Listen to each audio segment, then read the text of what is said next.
Parliament ఎన్నికల notification విడుదలవడంతో ఎన్నికల వ్యూహంపై గులాబీ బాస్ స్పీడ్ పెంచారు. తెలంగాణ భవన్లో కేసీఆర్ అధ్యక్షతన పార్టీ విస్తృత స్థాయి సమావేశం జరుగుతుంది.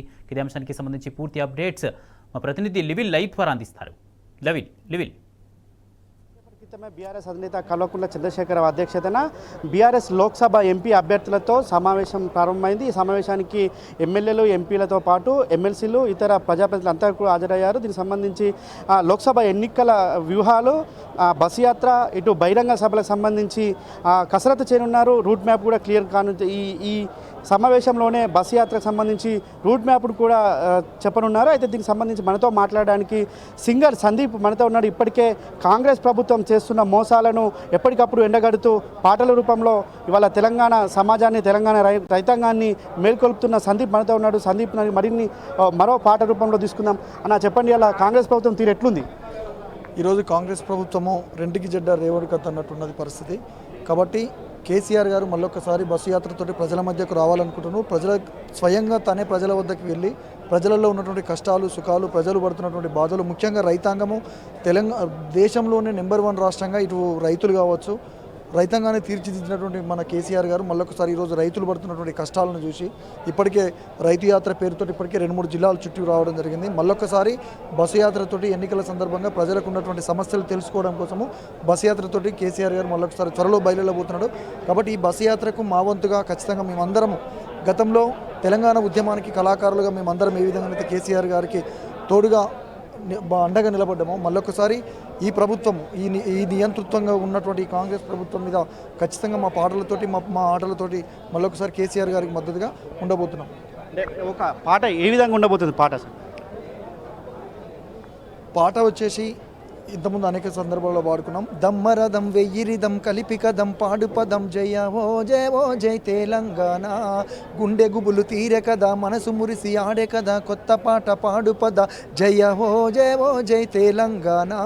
నింగి అంచున మన జెండెగిరిందిరా, నింగి అంచున మన జెండెగిరిందిరా, గులాబీ జెండలన్నీ పల్లె పల్లె ఎగరాలి, దమ్మరదం అరరే వెయ్యిరిదం, దమ్మరదం వెయ్యిరిదం కలిపికదం పాడుపదం జయ ఓ జై తెలంగాణ.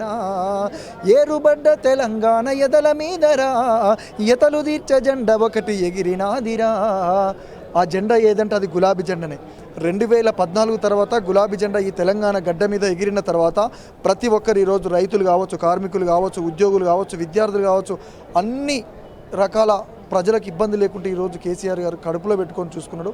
కానీ ఈ కాంగ్రెస్ ప్రభుత్వం ఏర్పడిన తర్వాత ఒకవైపు గురుకుల పాఠశాలల్లో ఆత్మహత్యలు, మరొక వైపు రైతుల ఆత్మహత్యలు, రైతులు పండించినటువంటి పంటకు నీరు లేక ఆదుకునేటువంటి పరిస్థితి లేక రైతులు కూడా స్వయంగా తమ పంటలకు తామే అగ్గి పెట్టుకొని ఆ అగ్గి ముందు కూర్చొని ఏడ్చేటువంటి పరిస్థితి.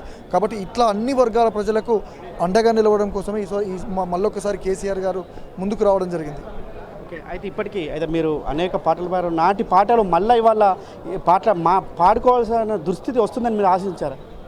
2009 కంటే ముందు, 2014 కంటే ముందు ఏ పాటలు అయితే పాడుకున్నామో తెలంగాణ ఎట్లున్నదో ఆ రోజు గోరెటెంకన రాసినటువంటి పాట, కంపతారు సెట్లు కొట్టి అమ్ముకొని కడుపు నింపుకునే కాలం వచ్చినాది, సేతానమేడుందిరా తెలంగాణ సేలన్ని బిల్లాయరా.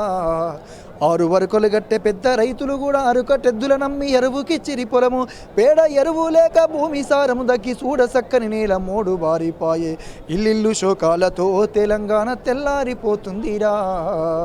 2014కు ముందున్నటువంటి పరిస్థితి. కానీ కేసీఆర్ గారు ముఖ్యమంత్రి అయిన తర్వాత ఒకప్పుడు వలసలతోని తల్లడిల్లినటువంటి పాలమూరు, కేసీఆర్ గారు ముఖ్యమంత్రి అయిన తర్వాత పాలమూరు రంగారెడ్డి ఎత్తిపోతల పథకం కావచ్చు, ఇట్లా అన్ని రకాలుగా పాలమూరుని ఒక డెవలప్మెంట్, ఒక ఆదర్శంగా తీర్చిదిద్ది వలసలు పోయినటువంటి ప్రజల్ని వెనకకు రప్పించిండు. కానీ ఈరోజు మళ్ళొకసారి మణికొండ ప్రాంతం కావచ్చు, బయటి ఎక్కడ హైటెక్ సిటీ ప్రాంతాలకు పోతే జేసీబీలు నడుపుకున్నటువంటి డ్రైవర్లు పనులు లేక ఖాళీగా కూర్చుంటున్నారు. పనులు లేక 6 నెలలు అవుతుంది. వాళ్ళు పెండ్లం పిల్లలు ఏ విధంగా చదువుకోవాలో కూడా అర్థమవుతలేదు. ఒకవైపు ఆటో డ్రైవర్లు, ఇట్లా అనేక రకాలుగా వలసలు పోయినటువంటి తెలంగాణ మళ్ళొకసారి ఈరోజు వలసలు పోవాల్సిన పరిస్థితి వచ్చింది. కాబట్టి ఇవన్నీ అనేక సమస్యలు ఉన్నాయి. ఒక సమస్య కాదు. ఈరోజు ఉద్యోగాలు ఇస్తామని నిరుద్యోగుల్ని మోసం చేసిండు, మాటలతో రెచ్చగొట్టిండు. అందుకే నేను మొన్న సభలో కూడా వాడిన, వద్దురా నాయన ఈ కాంగిరేసు పాలన, వద్దురా నాయన, వద్దురా నాయన ఈ నయవంచన పాలన, వద్దురా నాయన.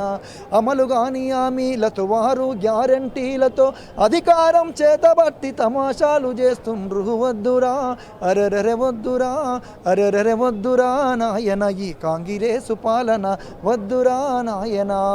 ఇలా ప్రతి ఒక్కరు కూడా గుండెల్లో గతంలో ఏ విధంగా అయితే పాటల రూపంలో ప్రజానికాన్ని చైతన్యవంతులు చేశారో మరోసారి కూడా ఇవాళ యావత్ తెలంగాణ రైతాంగాన్ని, తెలంగాణ ప్రజలను చైతన్యవంతులు చేసేందుకు మరోసారి మా వంతు పాత్రగా ముందుంటామని చెప్పేసి చెప్తున్నారు. ఇటు సింగర్లు కావచ్చు, ఆ తెలంగాణ ప్రజానికానికి మరొకసారి మేము అండగా ఉండి తెలంగాణ పట్ల గులాబీ జెండా ఎగరేసేందుకు మేము సిద్ధంగా ఉన్నామని చెప్తున్న పరిస్థితి కనిపిస్తుంది. Over studio. Thank you.